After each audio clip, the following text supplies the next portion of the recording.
سب سے پہلے اسلام کا اظہار نبی کریم صلی اللہ علیہ وسلم نے نماز ہی سے کیا تھا، اور کفار سے آپ کی مٹ بھیڑ کا آغاز بھی حرم میں آپ کے نماز پڑھنے سے ہوا تھا۔ آیات یہ ہیں: ہرگز نہیں، انسان سرکشی کرتا ہے اس بنا پر کہ وہ اپنے آپ کو بے نیاز دیکھتا ہے، حالانکہ پلٹنا یقیناً تیرے رب ہی کی طرف ہے۔ تم نے اس شخص کو دیکھا جو ایک بندے کو منع کرتا ہے جبکہ وہ نماز پڑھتا ہو، تمہارا کیا خیال ہے اگر وہ بندہ راہ راست پر ہو یا تقوی کی تلقین کرتا ہو؟ تمہارا کیا خیال ہے اگر یہ منع کرنے والا شخص حق کو جھٹلاتا اور منہ موڑتا ہو؟ کیا وہ نہیں جانتا کہ اللہ دیکھ رہا ہے؟ ہرگز نہیں، اگر وہ باز نہ آیا تو ہم اس کی پیشانی کے بال پکڑ کر کھینچیں گے، اس پیشانی کو جو جھوٹی اور خطا کار ہے۔ وہ بلا لے اپنے حامیوں کی ٹولی کو، ہم بھی عذاب کے فرشتوں کو بلا لیں گے۔ ہرگز نہیں، اس کی بات نہ مانو اور سجدہ کرو اور اپنے رب کا قرب حاصل کرو۔ آپ کے چچا ابو لہب کو آپ سے اس حد تک کدورت اور عداوت ہو گئی تھی کہ ہر جگہ آپ کے پیچھے پیچھے جاتا، اور جب بھی آپ کسی سے مخاطب ہوتے تو شور مچا دیتا، غلط ملط باتیں کر کے اس شخص کو بات سننے سے روک دیتا۔ دراصل نبی صلی اللہ علیہ وسلم کے بارے میں ابو لہب کا موقف شروع سے یہی تھا، جبکہ قریش نے اس وقت اس طرح کی بات سوچی بھی نہیں تھی۔ حج کے دنوں میں بھی ابو لہب نبی کریم صلی اللہ علیہ وسلم کو جھٹلانے کے لیے بازاروں اور اجتماعات میں آپ کے پیچھے لگا رہتا تھا۔ طارق بن عبداللہ محاربی کی روایت سے معلوم ہوتا ہے کہ یہ شخص صرف زبان سے جھٹلانے ہی پر اکتفا نہیں کرتا تھا بلکہ پتھر بھی مارتا تھا۔ ان پتھروں سے آپ کی ایڑیاں خون آلود ہو جاتی تھیں۔ بعثت سے پہلے ابو لہب نے اپنے دو بیٹوں عتبہ اور عتیبہ کی شادی رسول اللہ صلی اللہ علیہ وسلم کی دو صاحبزادیوں سیدہ رقیہ اور سیدہ ام کلثوم رضی اللہ عنہما سے کی تھی۔ جب آپ نے نبوت کا اعلان فرمایا، توحید کی تبلیغ کی، تو اس نے نہایت سخت رویہ اختیار کیا اور اپنے دونوں بیٹوں کو مجبور کیا کہ وہ آپ کی بیٹیوں کو طلاق دے دیں۔ چنانچہ ان دونوں نے طلاق دے دی۔ اسی طرح جب نبی صلی اللہ علیہ وسلم کے دوسرے صاحبزادے عبداللہ کا انتقال ہوا تو ابو لہب کو اس قدر خوشی ہوئی کہ وہ دوڑتا ہوا اپنے دوستوں کے پاس پہنچا اور انہیں یہ خبر سنائی کہ محمد معاذ اللہ ابتر یعنی نسل بریدہ ہو گئے ہیں۔ ابو لہب کی بیوی ام جمیل بھی رسول اللہ صلی اللہ علیہ وسلم کی دشمنی میں اس سے پیچھے نہیں تھی۔ اس کا نام اروا تھا، جو حرب بن امیہ کی بیٹی اور ابو سفیان کی بہن تھی۔ یہ آپ کے راستے میں رات کے وقت کانٹے بچھا دیا کرتی تھی، بہت بد زبان تھی، فساد برپا کرنے والی تھی۔ قرآن میں اسے حمالۃ الحطب یعنی لکڑی ڈھونے والی کا لقب دیا گیا ہے۔ جب اسے معلوم ہوا کہ اس کی اور اس کے شوہر کی مذمت میں قرآن نازل ہوا ہے تو وہ رسول اللہ صلی اللہ علیہ وسلم کو تلاش کرتی ہوئی آئی۔ آپ خانہ کعبہ کے پاس مسجد حرام میں تشریف فرما تھے۔ سیدنا ابو بکر صدیق رضی اللہ عنہ بھی ساتھ تھے۔ اس کی مٹھی میں پتھر تھے۔ آپ کے سامنے آ کھڑی ہوئی تو اللہ تعالیٰ نے اس کی نگاہ پکڑ لی اور وہ رسول اللہ صلی اللہ علیہ وسلم کو نہ دیکھ سکی۔ البتہ ابو بکر صدیق اسے نظر آ رہے تھے۔ اس نے پوچھا، ابو بکر تمہارا ساتھی کہاں ہے؟ مجھے معلوم ہوا ہے کہ وہ میری حجب کرتا ہے۔ اللہ کی قسم اگر میں اس تک پہنچ گئی تو یہ پتھر اس کے منہ پر ماروں گی۔ دیکھو اللہ کی قسم میں بھی شاعرہ ہوں۔ یہ کہہ کر اس نے شعر پڑھا، مزمما عصینا وامرہ ابینا ودینہ قلینا۔ ہم نے مزمم کی نافرمانی کی، اس کے امر کو تسلیم نہ کیا اور اس کے دین کو نفرت اور حقارت سے چھوڑ دیا۔ اس کے بعد وہ واپس چلی گئی۔ سیدنا ابو بکر صدیق رضی اللہ عنہ نے عرض کیا، اے اللہ کے رسول، کیا اس نے آپ کو دیکھا نہیں؟ آپ نے فرمایا، نہیں، اس نے مجھے نہیں دیکھا، اللہ نے اس کی نگاہ پکڑ لی تھی۔ بہرحال نبی صلی اللہ علیہ وسلم اپنی تبلیغ میں لگے رہے۔ مجمعوں اور محفلوں میں پہنچ کر اسلام کا پیغام دیتے رہے۔ آپ کتاب اللہ کی آیات پڑھتے اور سابقہ رسولوں نے جو پیغام دیا تھا وہی پیغام لوگوں کو سناتے۔ آپ فرماتے، یا قوم اعبدوا اللہ ما لکم من الہ غیرہ، اے میری قوم کے لوگو، اللہ کی عبادت کرو، اس کے سوا تمہارا کوئی معبود نہیں۔ اس کے ساتھ ہی آپ نے لوگوں کے سامنے کھلم کھلا اللہ کی عبادت شروع کر دی۔ چنانچہ آپ دن دہاڑے سارے لوگوں کے سامنے کعبہ کے صحن میں نماز پڑھتے۔ آپ کی تبلیغ آہستہ آہستہ کامیاب ہوتی چلی گئی۔ قریش اس پوری صورتحال کو تشویش کی نظر سے دیکھ رہے تھے۔ ابھی تھوڑا عرصہ گزرا تھا کہ حج کا موسم آ گیا۔ کفار حاجیوں کے سلسلے میں پریشان ہو گئے۔ چنانچہ ان کی ایک جماعت ولید بن مغیرہ کے پاس آئی۔ یہ ان میں عمر رسیدہ اور مرتبے والا آدمی تھا۔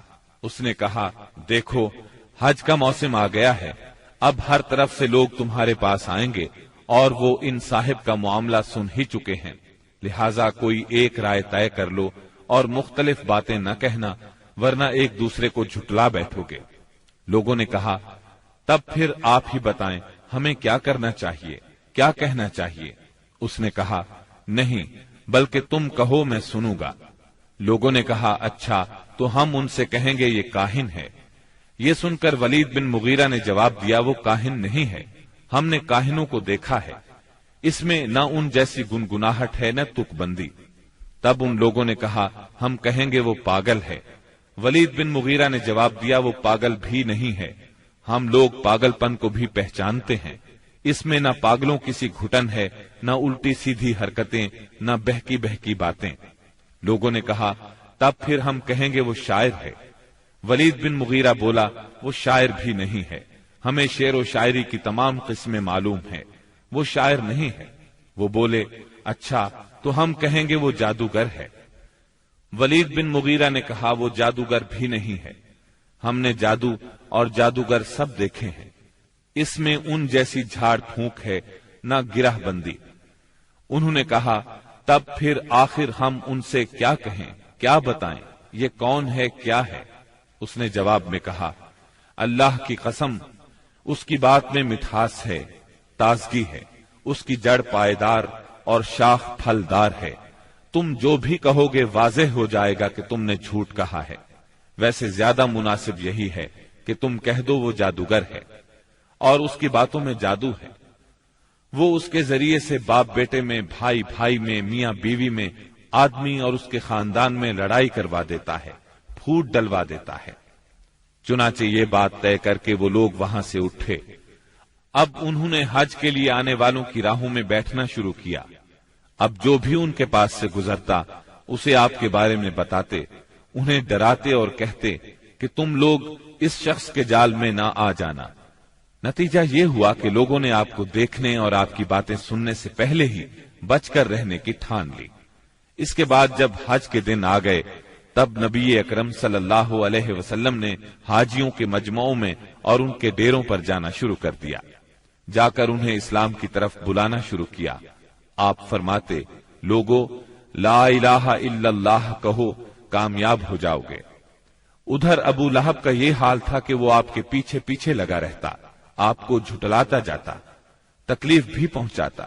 اس طرح جب اس حج سے حاجی واپس لوٹے تو پورے عرب میں نبی صلی اللہ علیہ وسلم کا چرچا ہو گیا۔ قرآن مجید کی سورہ المدثر کی آیات 11 تا 26 میں اس واقعے کی طرف نشاندہی کی گئی ہے۔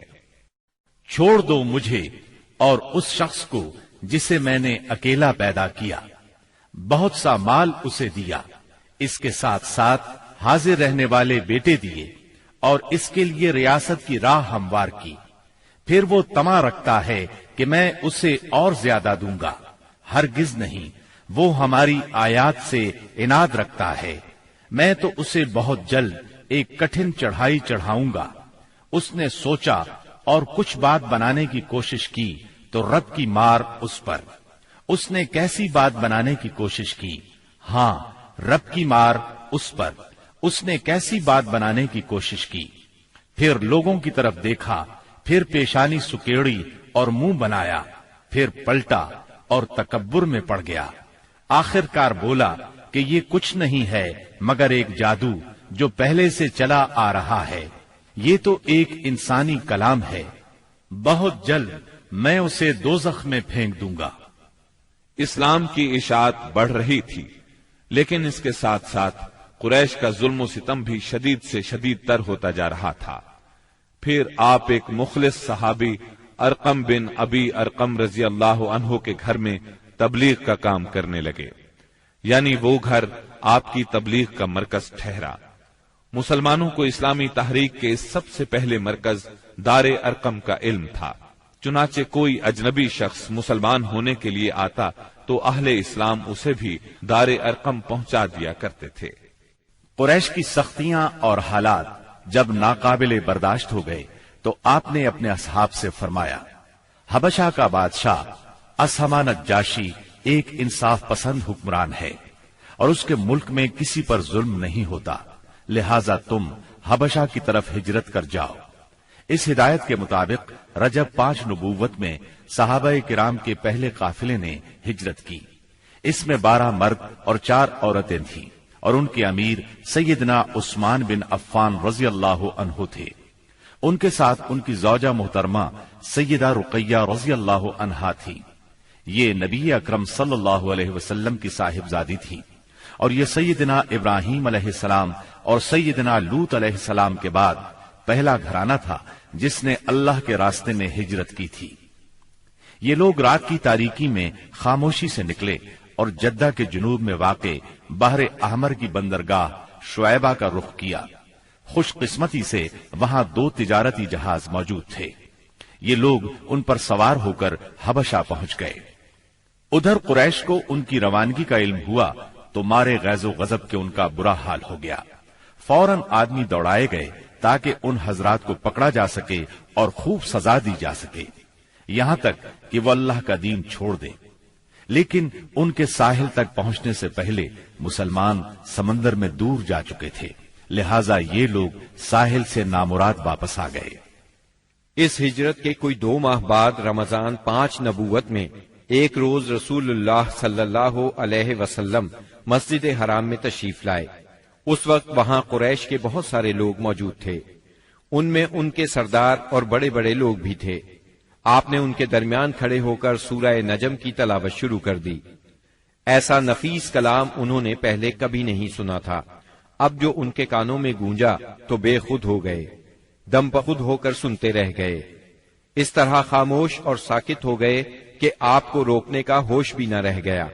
بلکہ سورت کے آخر میں جب ڈانٹ ڈپٹ والی آیات آئیں تو ان کے دل کانپ گئے، ہوش اڑ گئے، اور جو ہی آپ نے یہ حکم سنایا کہ فَاسْجُدُوا لِلَّهِ وَاعْبُدُوا، یعنی اللہ کے لیے سجدہ کرو اور اس کی عبادت کرو، تو سب کے سب سجدہ ریز ہو گئے۔ کسی کو اس حکم ربانی سے سرتابی کا یارہ نہ رہا۔ امام بخاری رحمت اللہ علیہ نے سیدنا عبداللہ بن مسعود رضی اللہ عنہ سے روایت کی ہے کہ نبی صلی اللہ علیہ وسلم نے سورہ نجم پڑھی، پھر سجدہ کیا تو قوم کا کوئی فرد نہ بچا جس نے سجدہ نہ کیا ہو۔ ایک آدمی نے ایک مٹھی کنکری یا مٹی کی لی اور اس کو اپنے چہرے کے اوپر تک لے گیا اور کہا، میرے لیے یہی کافی ہے۔ بعد میں نے دیکھا کہ وہ حالت کفر میں مارا گیا۔ یہ امیہ بن خلف تھا جو بدر کے دن مارا گیا۔ گویا اس وقت جتنے لوگ تھے ان میں سے بس ایک امیہ بن خلف ایسا تھا جس نے مکمل طور پر سجدہ نہیں کیا، البتہ ایک مٹھی میں کنکریاں لے کر اپنی پیشانی تک لے گیا۔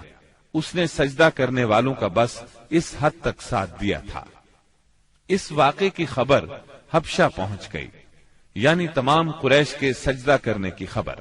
اس پر مسلمانوں نے سمجھا کہ وہ سب کے سب مسلمان ہو گئے ہیں۔ وہ سب خوشی خوشی ماہ شوال میں مکے کی طرف روانہ ہو گئے، لیکن جب مکے کے اس قدر قریب پہنچ گئے کہ ایک دن سے بھی کم وقت کی مسافت باقی رہ گئی، تب انہیں اصل بات کا پتہ چلا۔ اس پر کچھ لوگ تو وہیں سے واپس حبشہ چلے گئے اور کچھ چھپ چھپا کر یا کسی کی پناہ لے کر مکہ آ گئے۔ اس کے بعد مسلمانوں پر قریش کی سختیاں اور زیادہ بڑھ گئیں، کیونکہ ایک طرف تو انہوں نے بے خودی میں مسلمانوں کے ساتھ سجدہ کر دیا تھا، اس کا انہیں بہت پچھتاوا تھا، دوسری طرف مسلمانوں کے ساتھ نجاشی بہت اچھا سلوک کر رہا تھا، اس کی انہیں جلن اور کڑھن تھی۔ اس لیے رسول اللہ صلی اللہ علیہ وسلم نے فرمایا، تم لوگ دوبارہ حبشہ ہجرت کر جاؤ۔ چنانچہ اس مرتبہ 82 یا 83 مرد اور 18 یا 19 عورتوں نے ہجرت کی، اور ظاہر ہے یہ ہجرت پہلی ہجرت کی نسبت زیادہ مشکل تھی، کیونکہ اب قریش چوکنے تھے، مسلمانوں کی نقل و حرکت پر ان کی نظر تھی۔ یہ اور بات ہے کہ مسلمان ان سے زیادہ چوکنے، با حکمت اور ٹھوس قدم اٹھانے والے ثابت ہوئے، اور ان کی تمام تر پکڑ دھکڑ کے باوجود حبشہ کی طرف نکلنے میں کامیاب ہو گئے۔ اس ہجرت سے قریش کے گھر گھر میں کوہرام مچ گیا، کیونکہ قریش کے بڑے چھوٹے خاندانوں میں سے کوئی ایسا نہیں تھا جس کے چشم و چراغ ان مہاجرین میں شامل نہ ہو۔ کسی کا بیٹا گیا تھا تو کسی کا داماد، کسی کی بیٹی گئی تھی تو کسی کا بھائی اور کسی کی بہن۔ ابو جہل کے بھائی سلمہ بن حشام، اس کے چچا زاد 2 بھائی، اس کی چچا زاد بہن ام سلمہ، ابو سفیان کی بیٹی ام حبیبہ، عتبہ کے بیٹے اور ہند جگر خور کے سگے بھائی ابو حذیفہ، سہیل بن عمرو کی بیٹی سہلہ، عثمان بن عفان، ان کی اہلیہ رقیہ بنت رسول اللہ صلی اللہ علیہ وسلم، زبیر بن عوام، مصعب بن عمیر، عبد الرحمن بن عوف، ابو سلمہ مخزومی، عثمان بن مظعون، جعفر بن ابی طالب اور ان کی زوجہ اسما بنت امیس رضی اللہ عنہم وغیرہ۔ اس طرح قریب قریب تمام سرداران قریش اور مشہور دشمنان اسلام کے جگر گوشے دین کی خاطر گھر بار چھوڑ کر نکل کھڑے ہوئے تھے۔ اس لیے کوئی گھرانہ ایسا نہ تھا جو اس واقعے سے متاثر نہ ہوا ہو۔ قریش پر یہ بات بہت گراں گزری کہ مسلمان ان سے بچ کر ایک ایسی جگہ جا پہنچے ہیں جہاں ان کی جان اور مال کو کوئی خطرہ نہیں ہے۔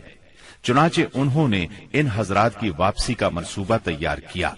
عمرو بن عاص اور عبداللہ بن ربیہ کو حبشہ بھیجا۔ یہ دونوں اس وقت مشرک تھے۔ انہوں نے حبشہ پہنچ کر منصوبے کے مطابق سب سے پہلے پادریوں سے ملاقاتیں کی اور انہیں تحفے تحائف دیے، پھر بااثر انداز میں دلیل دے کر اپنی آمد کا مقصد بتایا۔ انہوں نے ان کا ساتھ دینے کا وعدہ کر لیا۔ اس کے بعد یہ دونوں نجاشی کے پاس آئے، اسے بھی تحائف پیش کیے، پھر اصل مقصد کی بات شروع کی۔ انہوں نے کہا، اے بادشاہ، آپ کے ملک میں ہمارے کچھ ناسمجھ لوگ بھاگ آئے ہیں۔ انہوں نے اپنی قوم کا دین چھوڑ دیا ہے اور آپ کے دین میں بھی داخل نہیں ہوئے، بلکہ ایک نیا دین ایجاد کیا ہے، اس کو ہم جانتے ہیں نہ آپ۔ اس لیے ہمیں آپ کی خدمت میں ان کی قوم کے بڑوں یعنی ان کے والدین، چچاؤں اور ان کے قبیلے کے لوگوں نے بھیجا ہے تاکہ آپ انہیں واپس بھیج دیں، کیونکہ وہ لوگ ان پر نگران ہیں اور ان کی خامی اور خرابی کو سب سے اچھی طرح سمجھتے ہیں۔ جب ان کی یہ بات پوری ہو گئی تو منصوبے کے مطابق پادریوں نے بھی ان کی تائید کی، ہاں میں ہاں ملائی۔ نجاشی نے ان کی باتیں غور سے سنی، لیکن سوچے سمجھے اور دیکھے بھالے بغیر فیصلہ نہیں کیا۔ اس نے سوچا دوسرے فریق کی بھی بات سنی جائے کہ وہ کیا کہتے ہیں، تبھی حق واضح ہو سکے گا۔ چنانچہ اس نے مسلمانوں کو بلا لیا اور ان سے پوچھا، یہ کیسا دین ہے جس کی وجہ سے تم لوگ اپنی قوم سے الگ ہو گئے ہو، لیکن نہ میرے دین میں داخل ہوتے ہو اور نہ ان ملتوں ہی میں سے کسی کے دین میں داخل ہوئے ہو؟ اس کے جواب میں سیدنا جعفر بن ابی طالب رضی اللہ عنہ نے فرمایا، اے بادشاہ، ہم جاہلیت والی قوم تھے، بتوں کو پوجتے تھے، مردار کھاتے تھے، برائیاں کرتے تھے، قرابت داروں سے ناتا توڑتے تھے، پڑوسیوں سے بدسلوکی کرتے تھے۔ ہم میں جو طاقتور ہوتا تھا وہ ہمارے کمزور کو کھا جاتا تھا۔ ہم اس حالت میں تھے کہ اللہ تعالیٰ نے ہم ہی میں سے ایک رسول بھیجا۔ ہم پہلے سے اس کے عالی نسب، سچائی، امانت اور پاک دامنی کو اچھی طرح جانتے تھے۔ اس نے ہمیں اللہ تعالیٰ کی طرف بلایا کہ ہم اسے ایک مانیں اور اسی کی عبادت کریں، اور اس کے سوا ہمارے باپ دادا جن بتوں اور پتھروں کو پوجتے رہے تھے انہیں چھوڑ دیں۔ اس نے ہمیں سچ بولنے، امانت ادا کرنے، قرابت جوڑنے، پڑوسی سے اچھا سلوک کرنے، حرام کاری اور خون ریزی سے باز رہنے کا حکم دیا۔ بے حیائی کے کاموں سے، جھوٹ بولنے سے، یتیم کا مال کھانے سے اور پاک دامن عورتوں پر جھوٹی تہمت لگانے سے منع کیا۔ اس نے ہمیں یہ بھی حکم دیا کہ ہم صرف ایک اللہ کی عبادت کریں، اس کے ساتھ کسی کو شریک نہ کریں۔ اس نے ہمیں نماز، زکوٰۃ اور روزے کا حکم دیا۔ اس موقع پر سیدنا جعفر رضی اللہ عنہ نے اسلام کے اور بہت سے احکام گنوائے، پھر کہا، ہم نے اس پیغمبر کو سچا مانا، اس پر ایمان لائے، اس کی پیروی کی اور اس کے لائے ہوئے دین میں اس کی اطاعت کی۔ چنانچہ ہم نے ایک اللہ کی عبادت کی، اس کے ساتھ کسی کو شریک نہیں کیا، اور جو چیزیں اس نے حرام بتائیں انہیں حرام مانا، جو چیزیں اس نے حلال بتائیں ان کو حلال مانا۔ بس اس پر ہماری قوم ہم سے بگڑ گئی، اس نے ہم پر ظلم و ستم کا بازار گرم کر دیا، ہمیں ہمارے دین سے پھیرنے کے لیے فتنوں اور سزاؤں سے دوچار کیا، تاکہ ہم اللہ کی عبادت چھوڑ کر پھر سے بت پرستی کی طرف پلٹ جائیں، اور جن گندی چیزوں کو حلال سمجھتے تھے انہیں پھر حلال سمجھنے لگے۔ جب انہوں نے ہم پر بہت ظلم و تشدد کیا، زمین ہم پر تنگ کر دی، ہمارے اور ہمارے دین کے درمیان رکاوٹ بن گئے، تو ہم نے آپ کے ملک کی راہ لی اور آپ کو دوسروں پر ترجیح دی اور آپ کی پناہ میں رہنے کو پسند کیا، اور آپ سے اے بادشاہ یہ امید کی کہ آپ کے ہاں ہم پر ظلم نہیں کیا جائے گا۔ سیدنا جعفر رضی اللہ عنہ کی یہ تقریر سن کر نجاشی نے کہا، کچھ قرآن پڑھ کر سناؤ۔ اس پر سیدنا جعفر رضی اللہ عنہ نے سورہ مریم کی ابتدائی آیات تلاوت کی۔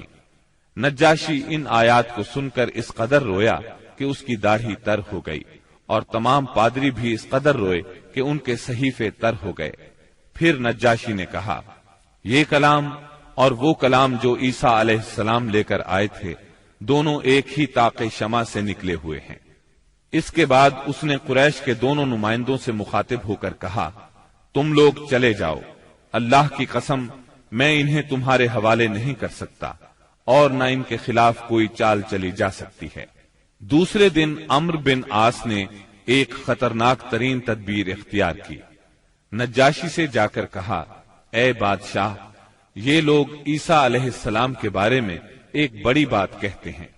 اس پر نجاشی نے پھر مسلمانوں کو بلوایا اور سیدنا عیسیٰ علیہ السلام کے بارے میں سوال کیا۔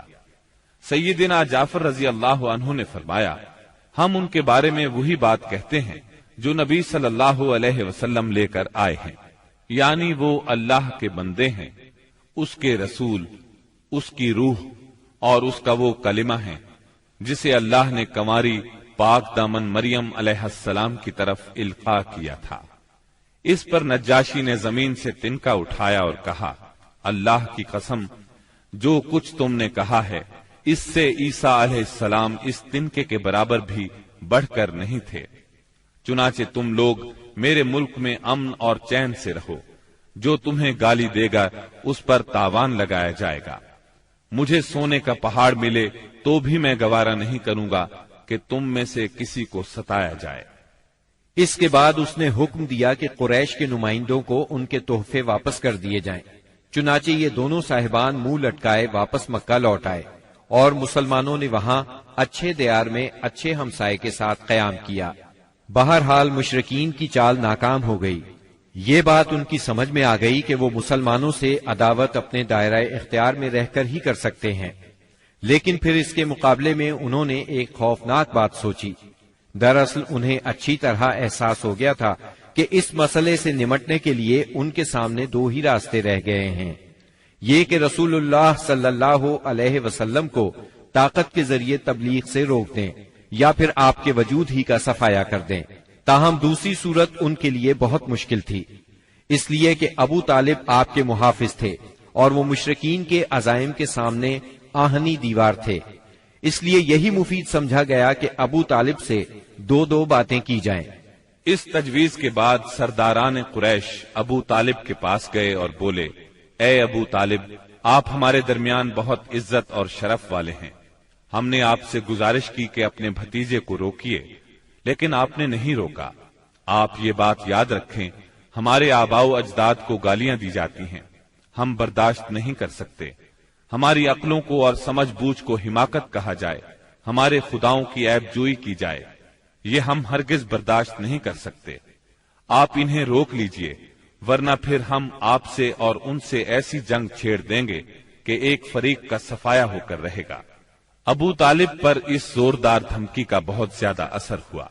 انہوں نے رسول اللہ صلی اللہ علیہ وسلم کو بلا کر کہا، بھتیجے، تمہاری قوم کے لوگ میرے پاس آئے تھے اور ایسی ایسی باتیں کہہ گئے ہیں، اب مجھ پر اور خود اپنے آپ پر رحم کرو، اس معاملے میں مجھ پر اتنا بوجھ نہ ڈالو جو میرے بس سے باہر ہے۔ یہ سن کر رسول اللہ صلی اللہ علیہ وسلم نے خیال فرمایا کہ اب ان کے چچا بھی ان کا ساتھ چھوڑ رہے ہیں، وہ بھی ان کی مدد نہیں کریں گے، قریش کے مقابلے میں کمزور پڑ گئے ہیں۔ اس لیے آپ صلی اللہ علیہ وسلم نے فرمایا، چچا جان، اللہ کی قسم، اگر یہ لوگ میرے دائیں ہاتھ پر سورج اور بائیں ہاتھ پر چاند رکھ دیں کہ میں اس کام کو اس حد تک پہنچائے بغیر چھوڑ دوں کہ اللہ اسے غالب کر دے یا میں اسی راہ میں ہلاک ہو جاؤں، تب بھی میں نہیں چھوڑوں گا۔ ان الفاظ کے ساتھ ہی آپ کی آنکھوں میں آنسو آ گئے اور وہاں سے اٹھ گئے۔ واپس جانے لگے تو ابو طالب نے پکارا اور سامنے آ کر کہا، بھتیجے جاؤ، جو چاہو کہو کرو، اللہ کی قسم میں تمہیں کبھی بھی کسی بھی وجہ سے نہیں چھوڑ سکتا۔ پھر یہ اشعار کہے، والله لن يصلوا إليك بجمعهم حتى أوسد في التراب دفينا فاصدع بأمرك ما عليك غضاضة وأبشر وقر بذاك منك عيونا۔ اللہ کی قسم، وہ لوگ تم تک اپنی جمعیت سمیت بھی ہرگز نہیں پہنچ سکتے یہاں تک کہ میں مٹی میں دفن کر دیا جاؤں۔ تم اپنی بات کھلم کھلا کہو، تم پر کوئی قید نہیں، تم خوش ہو جاؤ اور تمہاری آنکھیں اس سے ٹھنڈی ہو جائیں۔ سابقہ دھمکی کے باوجود جب قریش نے دیکھا کہ رسول اللہ صلی اللہ علیہ وسلم اپنا کام کیے جا رہے ہیں تو وہ جان گئے کہ ابو طالب رسول اللہ صلی اللہ علیہ وسلم کو نہیں چھوڑ سکتے، بلکہ اس بارے میں قریش سے جدا ہونے اور ان سے دشمنی مول لینے تک کو تیار ہیں۔ تو وہ لوگ ولید بن مغیرہ کے لڑکے عمارہ کو ساتھ لے کر ابو طالب کے پاس پہنچے اور ان سے یوں عرض کیا، اے ابو طالب، یہ قریش کا سب سے بانکا اور خوبصورت جوان ہے، آپ اسے لے لیں، اس کی دیت اور نصرت کے آپ حقدار ہوں گے، آپ اسے اپنا لڑکا بنا لیں، یہ آپ کا ہوگا، آپ اپنے بھتیجے کو ہمارے حوالے کر دیں، اس بھتیجے کو جس نے آپ کے آبا و اجداد کے دین کی مخالفت کی ہے، آپ کی قوم کا شیرازہ منتشر کر رکھا ہے اور ان کی عقلوں کو حماقت سے دوچار بتلایا ہے، ہم اسے قتل کریں گے، بس یہ ایک آدمی کے بدلے میں ایک آدمی کا حساب ہے۔ ابو طالب نے اس پر ان سے کہا، اللہ کی قسم، کتنا برا سودا ہے جو تم مجھ سے کر رہے ہو، تم اپنا بیٹا مجھے دیتے ہو کہ میں اسے کھلاؤں پلاؤں اور پالوں پوسوں، جبکہ میرا بیٹا مجھ سے طلب کرتے ہو کہ اسے قتل کر دو، اللہ کی قسم یہ نہیں ہو سکتا۔ اس پر نوفل بن عبد مناف کا پوتا متم بن عدی بولا، اللہ کی قسم، اے ابو طالب، تم سے تمہاری قوم نے انصاف کی بات کہی ہے اور جو صورت تمہیں ناگوار ہے اس سے بچنے کی کوشش کی ہے، لیکن میں دیکھتا ہوں کہ تم ان کے سلسلے میں کسی بات کو قبول نہیں کرنا چاہتے۔ اس کی بات کے جواب میں ابو طالب نے کہا، اللہ کی قسم، تم لوگوں نے میرے ساتھ انصاف کی بات نہیں کی، بلکہ تم بھی میرا ساتھ چھوڑ کر میرے مخالف لوگوں کی مدد پر تلے بیٹھے ہو، اگر یہی بات ہے تو ٹھیک ہے، جو چاہو کرو۔ اس گفتگو کی ناکامی کے بعد قریش کا ظلم و ستم حد سے بڑھ گیا، تکالیف دینے کا سلسلہ پہلے سے کئی گنا زیادہ اور سخت تر ہو گیا۔ انہی دنوں قریش کے سرکشوں کے دماغوں میں نبی صلی اللہ علیہ وسلم کے خاتمے کی ایک تجویز ابھری، لیکن یہ تجویز بھی ان کے خلاف گئی۔ اس تجویز کی بنا پر مکے کے دو نامور اور سرفروش یعنی سیدنا حمزہ اور سیدنا عمر بن خطاب رضی اللہ عنہما اسلام لائے اور ان کے ذریعے سے اسلام کو خوب طاقت ملی۔ ظلم و ستم کے طویل ترین سلسلے کے صرف ایک دو نمونے آپ کو سنائے جاتے ہیں۔ ایک روز ابو لہب کا بیٹا عتیبہ رسول اللہ صلی اللہ علیہ وسلم کے پاس آیا اور بولا، میں والنجم اذا ہوا اور ثم دنا فتدلی کا انکار کرتا ہوں، یعنی اس نے قرآن کی ان آیات کے بارے میں کہا کہ میں ان کا انکار کرتا ہوں۔ پھر آپ پر حملہ آور ہوا، آپ کا کرتا پھاڑ ڈالا، آپ کے چہرہ مبارک پر تھوکنے کی کوشش کی، لیکن اس کا تھوک آپ کے چہرہ مبارک تک نہ آ سکا۔ اس موقع پر نبی کریم صلی اللہ علیہ وسلم نے اس کے حق میں یوں بد دعا فرمائی: اے اللہ، اپنے کتوں میں سے کوئی کتا اس پر مسلط کر دے۔ رسول اللہ صلی اللہ علیہ وسلم کی یہ بد دعا قبول ہوئی، اور وہ اس طرح کہ ایک مرتبہ عتیبہ قریش کے کچھ لوگوں کے ساتھ سفر پر گیا۔ قافلے نے ملک شام کے مقام زرقاء میں پڑاؤ ڈالا تو رات کے وقت ایک شیر قافلے کے نزدیک آیا۔ اس نے پورے قافلے کے گرد چکر لگایا۔ عتیبہ نے اس شیر کو دیکھا تو بولا: ہائے میری تباہی، اللہ کی قسم یہ مجھے کھا جائے گا۔ محمد نے مجھے بد دعا دی تھی، دیکھو میں شام میں ہوں، اس نے مکے میں رہتے ہوئے مجھے مار ڈالا۔ اس وقت تو شیر چلا گیا۔ لوگوں نے عتیبہ کو دلاسا دیا کہ فکر کرنے کی کوئی بات نہیں۔ پھر اس کی حفاظت کی خاطر اس کے چاروں طرف جانور کھڑے کر دیے، تاکہ اگر رات کے وقت شیر آ جائے تو عتیبہ کی بجائے کسی جانور کو کھا لے، عتیبہ کی طرف رخ نہ کرے۔ اس کے باوجود عتیبہ کی گویا جان نکلی جا رہی تھی۔ پھر رات ہو گئی، سب لوگ سو گئے، لیکن عتیبہ سے نیند کوسوں دور تھی، اور آخرکار شیر آ گیا۔ اس نے جانوروں کو کچھ نہ کہا، ایک چھلانگ لگا کر ان کے اوپر سے ہوتا ہوا عتیبہ پر جا پڑا اور اس کا سر چبا ڈالا۔ تکالیف پہنچانے والوں میں ایک شخص عقبہ بن ابی معیط تھا۔ اس نے ایک روز حالت سجدہ میں نبی صلی اللہ علیہ وسلم کی گردن اس زور سے دبائی کہ معلوم ہوتا تھا آپ کی آنکھیں باہر نکل آئیں گی۔ سیدنا امیر حمزہ رضی اللہ عنہ رشتے میں آپ کے چچا تھے، مگر عمر میں آپ سے 2-3 سال ہی بڑے تھے۔ آپ دونوں نے چونکہ سویبہ کا دودھ پیا تھا، اس لیے رضائی بھائی بھی تھے۔ سیدنا حمزہ رضی اللہ عنہ کو شکار کھیلنے اور سپاہ گری کا بہت شوق تھا۔ منہ اندھیرے تیر کمان لے کر شکار کے لیے نکل جاتے اور پورا دن اسی شوق میں گزار دیتے۔ شام کو واپس آتے تو پہلے حرم میں جاتے، طواف کرتے۔ قریش کے رئیس حرم میں اکثر اپنی الگ الگ مجلس جما کر بیٹھتے تھے۔ سیدنا حمزہ کی ان سب سے اچھی دوستی تھی، اس لیے سب لوگ ان کی بہت قدر کرتے تھے۔ ایک روز نبی اکرم صلی اللہ علیہ وسلم کوہ صفا پر بیٹھے تھے، اتنے میں ابو جہل آیا اور آپ کو دیکھتے ہی آگ بگولا ہو گیا۔ آپ کو گالیاں دینے لگا، آپ خاموش رہے۔ اس خاموشی سے اس کا پارا اور چڑھ گیا۔ اس نے ایک پتھر اٹھایا اور آپ کے سر پر دے مارا۔ آپ کا سر زخمی ہو گیا، خون بہنے لگا۔ شام کو سیدنا حمزہ رضی اللہ عنہ شکار سے لوٹے تو عبداللہ بن جدعان کی لونڈی نے بتایا کہ آج آپ کے بھتیجے محمد کو ابو جہل نے سخت تکلیف پہنچائی ہے، آپ زخمی ہو گئے ہیں۔ سیدنا حمزہ رضی اللہ عنہ نے یہ سنا تو غصے سے بھڑک اٹھے۔ آخر آپ ان کے قریبی عزیز تھے۔ سیدھے ابو جہل کے پاس گئے اور بولے: تو میرے بھتیجے کو گالی دیتا ہے، حالانکہ میں اسی کے دین پر ہوں۔ اس کے بعد کمان سے اس زور سے مار ماری کہ ابو جہل اس کمان سے زخمی ہو گیا۔ اب سیدنا حمزہ رضی اللہ عنہ آپ صلی اللہ علیہ وسلم کے پاس پہنچے اور بولے: بھتیجے، تمہیں یہ سن کر خوشی ہوگی کہ میں نے ابو جہل سے تمہارا بدلہ لے لیا ہے۔ اس پر نبی اکرم صلی اللہ علیہ وسلم نے فرمایا: چچا، میں ایسی باتوں سے خوش نہیں ہوا کرتا۔ اگر آپ میری خوشی چاہتے ہیں تو اس کا آسان اور سیدھا سادہ طریقہ یہ ہے کہ آپ مسلمان ہو جائیں۔ سیدنا امیر حمزہ رضی اللہ عنہ کے دل پر اس جملے کا اتنا اثر ہوا کہ انہوں نے اسی وقت کلمہ پڑھا اور اسلام قبول کر لیا۔ سیدنا حمزہ رضی اللہ عنہ کے ایمان لانے کے 3 دن بعد سیدنا عمر بن خطاب بھی اسلام لے آئے۔ وہ قریش مکہ کے بہت بڑے ستون اور مددگار تھے۔ قریش کی طرف سے بیرونی ممالک سے سفارتی تعلقات رکھنا انہی کی ذمہ داری تھی۔ اسلام قبول کرنے سے پہلے آپ مسلمانوں کے سخت خلاف تھے، بہت سخت گیر تھے، طبیعت میں غصہ بہت تھا۔ ایک رات رسول اللہ صلی اللہ علیہ وسلم خانہ کعبہ کے پاس نماز پڑھ رہے تھے۔ سیدنا عمر رضی اللہ عنہ نے چھپ کر چند آیات سن لی۔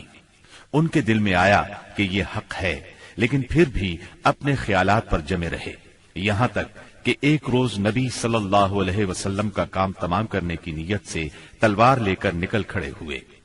راستے میں ان کی ملاقات سیدنا نعیم بن عبداللہ سے ہوئی۔ یہ نئے نئے مسلمان ہوئے تھے، اس لیے ابھی ان کے اسلام لانے کی خبر سیدنا عمر رضی اللہ عنہ کو نہیں ہوئی تھی۔ ان کے ہاتھ میں ننگی تلوار اور چہرے پر شدید غصے کے آثار دیکھ کر انہوں نے پوچھا، خیر تو ہے عمر، دوپہر کے وقت ننگی تلوار لیے کدھر کا ارادہ ہے؟ سیدنا عمر رضی اللہ عنہ نے جواب دیا، محمد کو قتل کرنے کے لیے جا رہا ہوں۔ یہ سن کر نعیم بولے، محمد کو قتل کرنے سے پہلے اپنے گھر کی خبر لو۔ تمہاری بہن فاطمہ اور تمہارے بہنوئی سعید تمہارا دین چھوڑ کر اسلام قبول کر چکے ہیں۔ سیدنا عمر یہ سن کر آگ بگولا ہو گئے، سیدھے بہن کے گھر پہنچے۔ اس وقت گھر میں قرآن کے ایک معلم سیدنا خباب بن ارت رضی اللہ عنہ انہیں قرآن پڑھا رہے تھے۔ دروازے پر دستک کی آواز سن کر ان کی بہن فاطمہ بنت خطاب نے قرآن کے اوراق چھپا دیے۔ خباب بن ارت بھی ایک طرف چھپ گئے۔ اب بہنوئی نے دروازہ کھولا۔ دروازہ کھلتے ہی سیدنا عمر رضی اللہ عنہ نے پوچھا، تم کیا پڑھ رہے تھے، مجھے دکھاؤ۔ ساتھ ہی سعید بن زید کو مارنے لگے۔ بہن نے اپنے خاوند کو چھڑانے کی کوشش کی تو ان پر بھی ٹوٹ پڑے، وہ بھی زخمی ہو گئیں، ان کے منہ سے خون بہنے لگا۔ جوش میں آ کر بولی، جو جی میں آئے کر لو عمر، ہم مسلمان ہو چکے ہیں۔ سیدنا عمر رضی اللہ عنہ نے بہن کو زخمی دیکھا تو شرمندہ ہوئے اور نرم آواز میں بولے، مجھے سناؤ تم کیا پڑھ رہے تھے، میں جاننا چاہتا ہوں تمہارا دین کیا ہے۔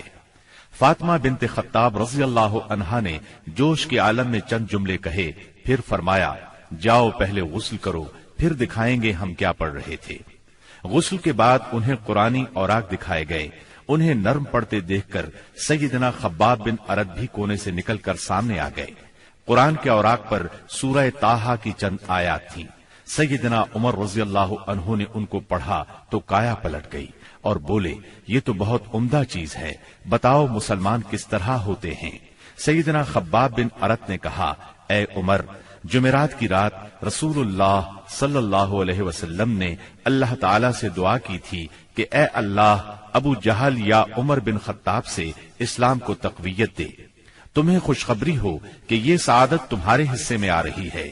رسول اللہ صلی اللہ علیہ وسلم دار ارقم میں ہیں۔ سیدنا عمر رضی اللہ عنہ ان کے ساتھ دار ارقم پہنچے، دروازے پر دستک دی۔ دروازہ کھلنے پر اندر موجود لوگ سیدنا عمر رضی اللہ عنہ کو دیکھ کر چونک اٹھے۔ نبی صلی اللہ علیہ وسلم کو بتایا تو آپ نے فرمایا، آنے دو۔ سیدنا عمر رضی اللہ عنہ اندر داخل ہوئے۔ آپ صلی اللہ علیہ وسلم نے ان کا کرتا پکڑ کر کھینچا اور فرمایا، عمر، کس ارادے سے آئے ہو؟ سیدنا عمر رضی اللہ عنہ نے فوراً کلمہ پڑھا، اشہد اللہ الہ الا اللہ وانک رسول اللہ، میں گواہی دیتا ہوں کہ یقیناً اللہ کے سوا کوئی لائق عبادت نہیں اور یقیناً آپ اللہ کے رسول ہیں۔ یہ اس قدر اچانک اور اس قدر غیر متوقع تھا کہ وہاں موجود تمام صحابہ بے ساختہ پکار اٹھے، اللہ اکبر۔ دار ارقم گونج اٹھا۔ سیدنا عمر رضی اللہ عنہ کا ایمان لے آنا کوئی معمولی واقعہ نہیں تھا۔ مسلمانوں میں خوشی کی لہر دوڑ گئی۔ دوسری طرف قریش اپنی تدابیر میں مصروف تھے۔ ایک روز کچھ سردار مسجد حرام میں محفل جمائے بیٹھے تھے، جبکہ آپ ایک کونے میں الگ بیٹھے تھے۔ مسلمانوں کی بڑھتی ہوئی تعداد نے قریش کی پریشانی میں بہت اضافہ کر دیا تھا، لہذا اس موقع پر ابو سفیان کے خسر عتبہ بن ربیعہ نے قریش کے سرداروں سے کہا، صاحبو، اگر آپ لوگ پسند کریں تو میں جا کر محمد سے بات کروں اور ان کے سامنے چند تجاویز رکھوں، شاید کہ وہ ان میں سے کوئی تجویز مان لیں اور ہم لوگ بھی اس کو قبول کر لیں۔ ہو سکتا ہے اس طرح وہ ہماری مخالفت سے باز آ جائیں۔ سب حاضرین نے اس بات سے اتفاق کیا۔ عتبہ اٹھ کر آپ کے پاس پہنچا اور آپ کے پاس بیٹھ گیا۔ آپ نے اس کی طرف دیکھا تو وہ بولا، بھتیجے، تم اپنی قوم میں اپنے نسب اور خاندان کے اعتبار سے جو حیثیت رکھتے ہو وہ تمہیں معلوم ہے، مگر تم اپنی قوم پر ایک بڑی مصیبت لے آئے ہو۔ تم نے جماعت میں تفرقہ ڈال دیا ہے، ساری قوم کو تم بے وقوف ٹھہراتے ہو، قوم کے معبودوں اور اس کے دین کی برائی کرتے ہو، اور ایسی باتیں کرنے لگے ہو جن کے معنی یہ ہیں کہ ہم سب کے باپ دادا کافر تھے۔ اب ذرا میری بات سنو، کچھ تجاویز تمہارے سامنے رکھتا ہوں، ان پر غور کرو، شاید کہ ان میں سے کسی کو تم قبول کر لو۔ اس کے خاموش ہونے پر آپ نے فرمایا، ابو الولید آپ کہیں، میں سن رہا ہوں۔ اس نے کہا، بھتیجے، یہ کام جو تم نے شروع کیا ہے، اس سے اگر تمہارا مقصد مال حاصل کرنا ہے تو ہم سب مل کر تمہیں اتنا کچھ دینے کے لیے تیار ہیں کہ تم ہم میں سب سے زیادہ مالدار ہو جاؤ گے۔ اگر اس سے اپنی بڑائی چاہتے ہو تو ہم تمہیں اپنا سردار بنانے کے لیے تیار ہیں، کسی معاملے کا فیصلہ تمہارے بغیر نہیں کیا کریں گے۔ اگر بادشاہت ہی چاہتے ہو تو ہم تمہیں اپنا بادشاہ بنا لیتے ہیں، اور اگر تم پر کوئی جن آتا ہے جسے تم خود دور کرنے پر قادر نہیں ہو تو ہم بہترین طبیبوں سے اپنے خرچ پر تمہارا علاج کروا دیتے ہیں۔ عتبہ یہ باتیں کرتا رہا، آپ خاموشی سے سنتے رہے۔ جب وہ اپنی کہہ چکا تب آپ نے فرمایا، اچھا اب میری سنو۔ اس کے بعد آپ نے بسم اللہ الرحمن الرحیم پڑھ کر سورہ حامیم السجدہ کی تلاوت شروع کی۔ عتبہ اپنے دونوں ہاتھ پیچھے زمین پر ٹکائے سنتا رہا۔ جب آپ نے آیت سجدہ یعنی آیت نمبر 38 پر پہنچ کر سجدہ کیا، پھر سر اٹھا کر فرمایا، اے ابو الولید، میرا جواب آپ نے سن لیا، اب آپ جانیں اور آپ کا کام۔ ان آیات مبارکہ کا ترجمہ بھی آپ سن لیں جو رسول صلی اللہ علیہ وسلم نے عتبہ کے سامنے اس کی باتوں کے جواب میں پڑھی۔ شروع اللہ کے نام سے جو بہت مہربان نہایت رحم والا ہے۔ حامیم، یہ اتاری ہوئی ہے بڑے مہربان بہت رحم والے کی طرف سے۔ ایسی کتاب ہے جس کی آیتوں کی واضح تفصیل کی گئی ہے، اس حال میں کہ قرآن عربی زبان میں ہے، اس قوم کے لیے جو جانتی ہے۔ خوشخبری سنانے والا اور ڈرانے والا ہے، پھر بھی ان میں سے اکثر نے منہ پھیر لیا اور وہ سنتے ہی نہیں۔ اور انہوں نے کہا کہ تو جس کی طرف ہمیں بلا رہا ہے، ہمارے دل تو اس سے پردے میں ہیں اور ہمارے کانوں میں گرانی ہے، اور ہم میں اور تجھ میں ایک حجاب ہے۔ اچھا تو اپنا کام کیے جا، ہم بھی یقیناً کام کرنے والے ہیں۔ آپ کہہ دیجئے کہ میں تو تم ہی جیسا انسان ہوں، مجھ پر وحی نازل کی جاتی ہے کہ تم سب کا معبود ایک اللہ ہی ہے، سو تم اس کی طرف متوجہ ہو جاؤ اور اس سے گناہوں کی معافی چاہو، اور ان مشرکوں کے لیے بڑی ہی خرابی ہے جو زکوٰۃ نہیں دیتے اور آخرت کے بھی منکر ہی رہتے ہیں۔ بے شک جو لوگ ایمان لائیں اور بھلے کام کریں ان کے لیے نہ ختم ہونے والا اجر ہے۔ آپ کہہ دیجئے کہ کیا تم اس اللہ کا انکار کرتے ہو اور تم اس کے شریک مقرر کرتے ہو جس نے 2 دن میں زمین پیدا کر دی۔ سارے جہانوں کا پروردگار وہی ہے، اور اس نے زمین میں اس کے اوپر سے پہاڑ گاڑ دیے اور اس میں برکت رکھ دی، اور رہنے والوں کی غذاؤں کی تجویز بھی اسی میں کر دی، صرف 4 دن میں، ضرورت مندوں کے لیے یکساں طور پر۔ پھر آسمان کی طرف متوجہ ہوا اور وہ دھواں سا تھا، پس اسے اور زمین سے فرمایا کہ تم دونوں خوشی سے آؤ یا ناخوشی سے۔ دونوں نے عرض کیا ہم بخوشی حاضر ہیں۔ پس 2 دن میں 7 آسمان بنا دیے اور ہر آسمان میں اس کے مناسب وحی بھیج دی، اور ہم نے آسمان دنیا کو چراغوں سے زینت دی اور نگہبانی کی۔ یہ تدبیر اللہ غالب و دانا کی ہے۔ اب بھی یہ روگرداں ہوں تو کہہ دیجئے کہ میں تمہیں اس کڑک سے ڈراتا ہوں جو مثل عادیوں اور سمودیوں کی کڑک کے ہوگی۔ حبشہ میں قریش بری طرح ناکام ہو گئے، دوسری طرف وہاں شاہ حبشہ نے مسلمانوں کے ساتھ اعلیٰ ترین سلوک کیا، انہیں وہاں رہنے کی کھلی آزادی دی۔ ادھر مکہ معظمہ میں سیدنا حمزہ اور سیدنا عمر بن خطاب رضی اللہ عنہما نے اسلام قبول کر لیا۔ ان تمام باتوں کی بنا پر کفار کا زور ٹوٹنے لگا۔ دوسری طرف آپ کی تبلیغی کوششوں سے مسلمانوں کی تعداد میں روز بروز اضافہ ہوتا جا رہا تھا اور قبائل میں بھی اسلام پھیلتا جا رہا تھا۔ اس صورتحال نے قریش کو مجبور کیا کہ وہ نئے سرے سے حالات کا جائزہ لیں اور اسلام کی بڑھتی ہوئی مقبولیت میں مزید اضافہ نہ ہونے دیں۔ چنانچہ قریش مکہ ایک جگہ جمع ہوئے۔ مشورے کے بعد بنی ہاشم اور بنی مطلب سے معاشرتی قطع تعلق کا فیصلہ کیا۔ ایک قرارداد لکھی گئی، اس پر حلف لیا گیا، اس میں طے پایا کوئی شخص بنو ہاشم اور بنو مطلب سے شادی بیاہ کے تعلقات نہ رکھے، کسی قسم کا لین دین نہ کرے، نہ کھانے پینے کی چیزیں ان کے ہاتھ فروخت کرے، نہ ان سے بولے چالے، جب تک کہ محمد قتل کے لیے ان کے حوالے نہیں کر دیے جاتے۔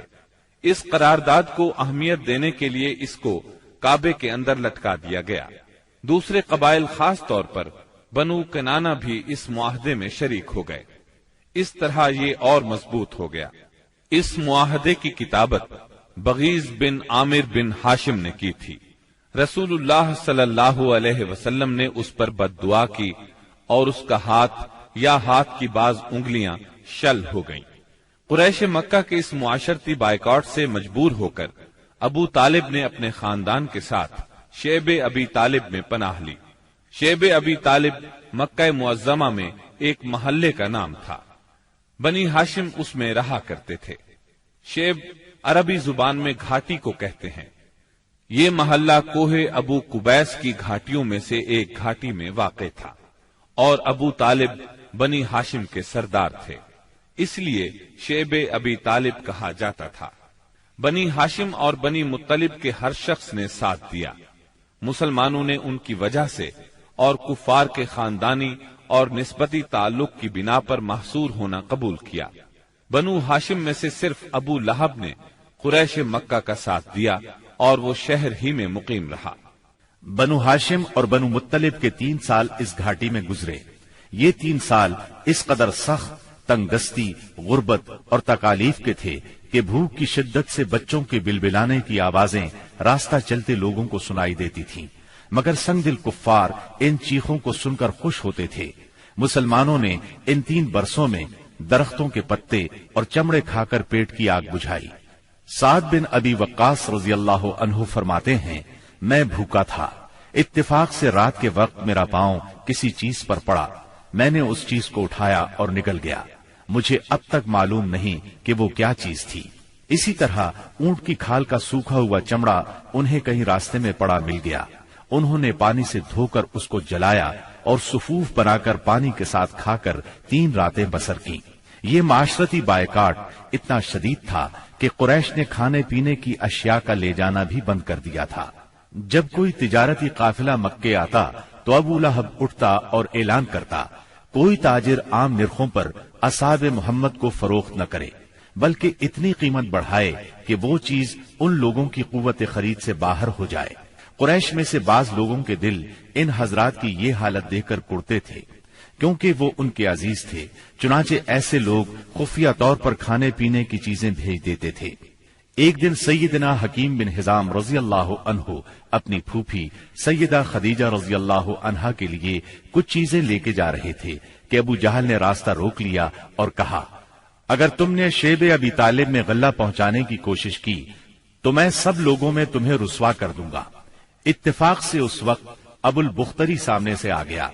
واقعے کی تفصیل سن کر ابو جہل سے کہنے لگا، اگر ایک شخص اپنی پھوپھی کے لیے کچھ غلہ بھیجتا ہے تو تم کیوں رکاوٹ بنتے ہو؟ چنانچہ ابو البختری کی مداخلت کی وجہ سے اس سے اپنی پھوپھی کے پاس غلہ بھجوانے دیا۔ غرض ایسی ہی تکالیف اور مصائب کی وجہ سے مکے کے بعض نیک دل لوگوں کو یہ سفاکانہ معاہدہ ختم کرنے کا خیال آیا۔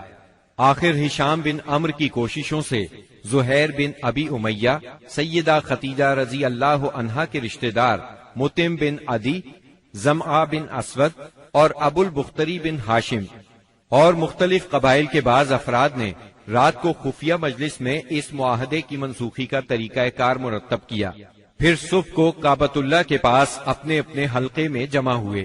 طواف کے بعد پہلے زہیر نے اعلان کیا، جب تک انسانیت کے خلاف اس معاہدے کو ختم نہیں کیا جائے گا میں چین سے نہیں بیٹھوں گا۔ اس پر ابو جہل نے مخالفت کی، لیکن 4 اور نیک دل انسانوں نے اپنے اپنے قبیلے کی طرف سے یکے بعد دیگرے اس بائیکاٹ کو ختم کرنے کا اعلان کیا۔ ابو جہل مجلس کا یہ رنگ دیکھ کر دنگ رہ گیا اور کہنے لگا، یہ معاملہ تو پہلے ہی سے طے شدہ لگتا ہے۔ تکالیف پہنچانے کی پالیسی کے بعد جب قریش نبی کریم صلی اللہ علیہ وسلم کو نفسیاتی حربوں سے شکست نہ دے سکے تو انہوں نے اب ان پر معاشرتی دباؤ ڈالنے کا پروگرام بنایا۔ اس کے لیے ان کے سرپرست اور نگران ابو طالب پر دباؤ ڈالنا ضروری تھا۔ چنانچہ سرداران قریش نے بار بار ان کے پاس جا کر شکایت کی۔ ایک بار تو قریباً 25 سردار ابو طالب کے پاس پہنچے۔ ان میں ابو جہل، ابو سفیان، امیہ بن خلف، عتبہ، اسود بن عبد المطلب اور شیبہ شامل تھے۔ انہوں نے پہلے تو آپ کے خلاف اپنی شکایات بیان کی، پھر کہا ہم آپ کے سامنے ایک انصاف کی بات پیش کرتے ہیں۔ آپ کا بھتیجا ہمیں ہمارے دین پر چھوڑ دے اور ہم اسے اس کے دین پر چھوڑ دیتے ہیں۔ وہ جس معبود کی عبادت کرنا چاہے کرے، ہمیں اس سے کوئی غرض نہیں، مگر وہ ہمارے معبودوں کی برائی نہ بیان کرے اور یہ کوشش نہ کرتا پھرے کہ ہم اپنے معبودوں کو چھوڑ دیں۔ آپ ہم سے اس شرط پر اس کی صلح کرا دیں۔ ان کے خیال میں مصالحت کا اس سے اچھا طریقہ کیا ہو سکتا تھا؟ ابو طالب نے نبی اکرم صلی اللہ علیہ وسلم کو بلایا اور ساری بات بیان کی۔ آپ نے جواب میں فرمایا، چچا جان، میں تو ان کے سامنے ایک ایسا کلمہ پیش کرتا ہوں جسے اگر یہ جان لیں تو پورا عرب ان کے تابع اور عجم ان کا جزیہ گزار ہو جائے گا۔ اس پر ان لوگوں نے کہا، تم ایک کلمہ کہتے ہو، ہم ایسے 10 کلمے کہنے کو تیار ہیں، مگر یہ تو بتاؤ وہ کلمہ کیا ہے؟ آپ نے جواب میں فرمایا، لا الہ الا اللہ۔ اس پر وہ سب غصے اور تکبر سے اٹھ کھڑے ہوئے۔ اس وقت وہ جو باتیں کہتے ہوئے وہاں سے نکلے ان کا ذکر قرآن کریم کی سورہ سعد کی آیات 1 تا 7 میں آیا ہے۔ صاد، اس نصیحت والے قرآن کی قسم، بلکہ کفار غرور و مخالفت میں پڑے ہوئے ہیں۔ ہم نے ان سے پہلے بھی بہت سی امتوں کو تباہ کر ڈالا تو انہوں نے ہر چند چیخ پکار کی، لیکن وہ وقت چھٹکارے کا نہ تھا۔ اور کافروں کو اس بات پر تعجب ہوا کہ انہی میں سے ایک انہیں ڈرانے والا آ گیا اور کہنے لگے کہ یہ تو جادوگر اور جھوٹا ہے۔ کیا اس نے اتنے سارے معبودوں کا ایک ہی معبود کر دیا؟ واقعی یہ بہت ہی عجیب بات ہے۔ ان کے سردار یہ کہتے ہوئے چلے کہ چلو جی اور اپنے معبودوں پر جمے رہو، یقیناً اس بات میں کوئی غرض ہے۔ ہم نے تو یہ بات پچھلے دین میں بھی نہیں سنی، کچھ نہیں، یہ تو صرف من گھڑت ہے۔ نبی اکرم صلی اللہ علیہ وسلم اور آپ کے صحابہ کرام رضی اللہ عنہم کو اس مصیبت سے نجات تو مل گئی، لیکن قریش کے 3 سالہ بائیکاٹ نے بہت سے حضرات کی صحت برباد کر دی تھی۔ آپ شہر میں تشریف لائے ہی تھے کہ آپ کے چچا ابو طالب بیمار پڑ گئے اور چند روز بعد ہی وفات پا گئے۔ صحیح بخاری میں مسیب رحمت اللہ علیہ سے مروی ہے کہ جب ابو طالب کی وفات کا وقت آیا تو نبی کریم صلی اللہ علیہ وسلم ان کے پاس تشریف لے گئے۔ اتفاق سے اس وقت ابو جہل اور عبداللہ بن ابی امیہ بھی ابو طالب کی عیادت کے لیے موجود تھے۔ رسول اللہ صلی اللہ علیہ وسلم نے فرمایا، چچا جان، آپ لا الہ الا اللہ کہہ دیجئے، بس ایک کلمہ جس کے ذریعے میں اللہ تعالی کے پاس آپ کے لیے حجت پیش کر سکوں گا۔ اسی وقت ابو جہل اور عبداللہ بن ابی امیہ نے دخل اندازی کی، بولے، ابو طالب، کیا تم اپنے باپ عبد المطلب کے دین سے پھر جاؤ گے؟ یہ سن کر ابو طالب ذرا دیر کے لیے رکے، پھر بولے، میں عبد المطلب کے دین پر مرتا ہوں۔ اس کے بعد ابو طالب نے آپ کی طرف دیکھا اور کہا، میں کلمہ شہادت کہہ دیتا، لیکن قریش کہیں گے کہ ابو طالب موت سے ڈر گیا۔ یہ سن کر آپ نے فرمایا، میں آپ کے لیے مغفرت کی دعا کرتا رہوں گا جب تک اللہ مجھے ایسا کرنے سے منع نہ کر دے۔ اس پر سورہ توبہ کی آیت 113 نازل ہوئی۔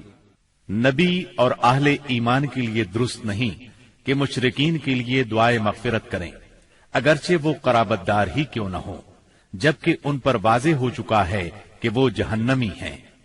جناب ابو طالب کی وفات کے چند روز بعد سیدہ خدیجہ رضی اللہ عنہا نے انتقال فرمایا۔ آپ اپنے شفیق چچا کی وفات کے صدمے سے ابھی سنبھلے بھی نہیں تھے کہ سیدہ خدیجہ رضی اللہ عنہا جیسی جانثار اور غم گسار رفیقہ حیات دنیا سے رخصت ہو گئیں۔ ان کی وفات نبوت کے 10ویں سال ماہ رمضان میں ہوئی۔ اس وقت ان کی عمر 65 برس تھی۔ رسول اللہ صلی اللہ علیہ وسلم کا ارشاد ہے، جس وقت لوگوں نے میرے ساتھ کفر کیا وہ مجھ پر ایمان لائیں، جس وقت لوگوں نے مجھے جھٹلایا انہوں نے میری تصدیق کی، جس وقت لوگوں نے مجھے محروم کیا انہوں نے مجھے اپنے مال میں شریک کیا، اور اللہ نے مجھے ان سے اولاد دی اور دوسری بیویوں سے کوئی اولاد نہ دی۔ ان کی میت خود آپ نے قبر میں اتاری۔ اس سال کا نام خود آپ نے عام الحزن رکھا۔ یہ نام تاریخ اسلام کا جز بن گیا۔ جناب ابو طالب اور سیدہ خدیجہ الکبریٰ کی وفات کے بعد کفار مکہ اور بھی زیادہ دلیر ہو گئے، پہلے سے زیادہ آپ کو تنگ کرنے لگے، یہاں تک کہ آپ کا گھر سے نکلنا بھی مشکل ہو گیا۔ ابو طالب کی وفات پر ابو لہب بنو ہاشم کا سردار بنا۔ شروع ہی میں اس نے اعلان کر دیا کہ آپ اپنے اقوال اور اعمال کے ذمہ دار ہیں۔ یہ اعلان گویا آپ کو برادری سے خارج کر دینے کے برابر تھا کہ جو چاہے آپ کو معاذ اللہ قتل کر دے، قبیلہ آپ کی حمایت نہیں کرے گا۔ آخر کار آپ شوال 10 نبوت اواخر مئی یا اوائل جون 619 عیسوی کو اس ارادے سے طائف تشریف لے گئے کہ بنی ثقیف کو اسلام کی طرف بلائیں، اور اگر وہ اسلام قبول نہ کریں تو انہیں کم از کم اس بات پر آمادہ کریں کہ وہ آپ کو اپنے ہاں چین سے بیٹھ کر کام کرنے کا موقع دیں۔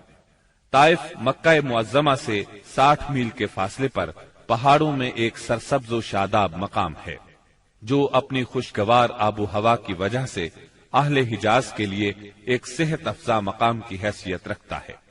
جس وقت آپ نے طائف کا سفر اختیار کیا، وہاں قبیلہ بنو ثقیف برسر اقتدار تھا۔ آپ کو اس وقت کوئی سواری تک میسر نہیں تھی۔ مکہ معظمہ سے طائف تک کا سفر آپ نے پیدل طے کیا۔ آپ کے ساتھ صرف زید بن حارثہ رضی اللہ عنہ تھے۔ راستے میں جس قبیلے سے گزر ہوتا اسے اسلام کی دعوت دیتے، لیکن کسی نے بھی دعوت قبول نہ کی۔ وہاں پہنچ کر آپ نے 10 دن قیام فرمایا۔ اس قیام کے دوران ثقیف کے 3 سرداروں کے پاس گئے جو آپس میں بھائی تھے، جن کے نام یہ ہیں: عبد یالیل، مسعود اور حبیب۔ ان کے والد کا نام عمرو بن عمیر ثقفی تھا۔ آپ نے انہیں اللہ کی اطاعت اور اسلام کی مدد کی دعوت دی۔ انہوں نے انکار کر دیا اور خوف محسوس کیا کہ کہیں ان کا نوجوان طبقہ آپ کی تبلیغ سے متاثر نہ ہو جائے۔ مجبوراً آپ کو طائف چھوڑنا پڑا۔ جب آپ وہاں سے نکلے تو ثقیف کے سرداروں نے اپنے ہاں کے لفنگوں کو آپ کے پیچھے لگا دیا۔ وہ راستے کے دونوں طرف دور تک آپ پر آوازیں کستے چلے گئے۔ انہوں نے گالیاں بھی دی اور پتھر بھی مارے۔ اس قدر پتھر مارے کہ آپ زخموں سے چور ہو گئے اور اس قدر خون نکلا۔ اس حالت میں آپ عتبہ اور شیبہ ابنائے ربیہ کے ایک باغ میں بیٹھ گئے۔ یہ باغ طائف سے 3 میل کے فاصلے پر واقع تھا۔ باغ میں ایک دیوار سے ٹیک لگا کر انگور کی بیل کے سائے میں بیٹھ گئے۔ جو کچھ پیش آیا اس پر سوچ بچار کر رہے تھے۔ چنانچہ آپ نے ایک رقت انگیز دعا فرمائی جو دعائے مستضعفین کے نام سے مشہور ہے، جس کا مفہوم یہ ہے: الہی میں تجھ سے اپنی کمزوری و بے بسی اور لوگوں کے نزدیک اپنی بے قدری کا شکوہ کرتا ہوں۔ یا ارحم الراحمین، تو کمزوروں کا رب ہے، تو میرا بھی رب ہے۔ تو مجھے کس کے حوالے کر رہا ہے؟ کیا کسی بیگانے کے جو میرے ساتھ تندی سے پیش آئے، یا کسی دشمن کے جسے تو نے میرے معاملے کا مالک بنا دیا ہے؟ اگر مجھ پر تیرا غضب نہیں ہے تو کوئی پرواہ نہیں، لیکن تیری عافیت میرے لیے زیادہ کشادہ ہے۔ میں تیرے چہرے کے اس نور کی پناہ چاہتا ہوں جس سے تاریکیاں روشن ہو گئیں اور جس سے دنیا اور آخرت کے معاملات درست ہوئے، کہ تو مجھ پر اپنا غضب نازل کرے یا تیرا عتاب مجھ پر وارد ہو۔ مجھے تیری رضا مطلوب ہے، یہاں تک کہ تو خوش ہو جائے، اور تیرے بغیر کوئی زور اور طاقت نہیں۔ واپسی پر آپ بہت دل شکستہ تھے، غمگین تھے۔ جب آپ قرن المنازل کے قریب پہنچے تو محسوس ہوا آسمان پر ایک بادل سا چھایا ہوا ہے۔ نظر اٹھائی تو جبرائیل علیہ السلام سامنے تھے۔ انہوں نے کہا، آپ کی قوم نے جو جواب آپ کو دیا اللہ نے اس کو سن لیا ہے۔ اب یہ پہاڑوں کا منتظم فرشتہ اللہ نے بھیجا ہے، جو آپ حکم دینا چاہیں دے سکتے ہیں۔ پھر پہاڑوں کے فرشتے نے آپ کو سلام کر کے عرض کیا، آپ فرمائیں تو دونوں طرف کے پہاڑ ان لوگوں پر الٹ دوں۔ آپ نے فرمایا، نہیں، بلکہ مجھے امید ہے کہ اللہ تعالیٰ ان کی نسل سے ایسے لوگ پیدا کرے گا جو صرف ایک اللہ کی عبادت کریں گے اور اس کے ساتھ کسی کو شریک نہیں ٹھہرائیں گے۔ آپ طائف سے نکل کر چند روز نخلا کے مقام پر ٹھہرے، پریشان تھے کہ اب کیسے مکہ جاؤں۔ طائف میں جو کچھ گزری اس کی خبریں وہاں تک پہنچ چکی ہوں گی۔ اب تو کفار پہلے سے بھی زیادہ دلیر ہو جائیں گے۔ انہی دنوں کا ذکر ہے، ایک رات آپ نماز میں قرآن پڑھ رہے تھے کہ جنوں کے ایک گروہ کا ادھر سے گزر ہوا۔ انہوں نے قرآن سنا تو ایمان لے آئے، اپنی قوم میں جا کر تبلیغ شروع کر دی، اور اللہ نے اپنے نبی کو یہ خوشخبری سنائی کہ انسان اگرچہ آپ کی دعوت کو قبول نہیں کر رہے، مگر بہت سے جن اس کے گرویدہ ہو گئے ہیں اور اس دعوت کو اپنی جنس میں پھیلا رہے ہیں۔ اس واقعے کی تفصیل سورہ احقاف کی آیات 29 تا 31 میں درج ہے۔ اور یاد کرو جب ہم نے آپ کی طرف جنوں کے ایک گروہ کو متوجہ کیا کہ وہ قرآن سنے، پس جب نبی کے پاس پہنچ گئے تو ایک دوسرے سے کہنے لگے خاموش ہو جاؤ۔ پھر جب تلاوت ختم ہو گئی تو اپنی قوم کو خبردار کرنے کے لیے واپس لوٹ گئے، کہنے لگے اے ہماری قوم، ہم نے یقیناً وہ کتاب سنی ہے جو موسیٰ کے بعد نازل کی گئی ہے، جو اپنے سے پہلی کتابوں کی تصدیق کرنے والی ہے، جو سچے دین اور راہ راست کی طرف راہبری کرتی ہے۔ اے ہماری قوم، اللہ کے بلانے والے کا کہا مانو، اس پر ایمان لاؤ تو اللہ تمہارے گناہ بخش دے گا اور تمہیں المناک عذاب سے پناہ دے گا۔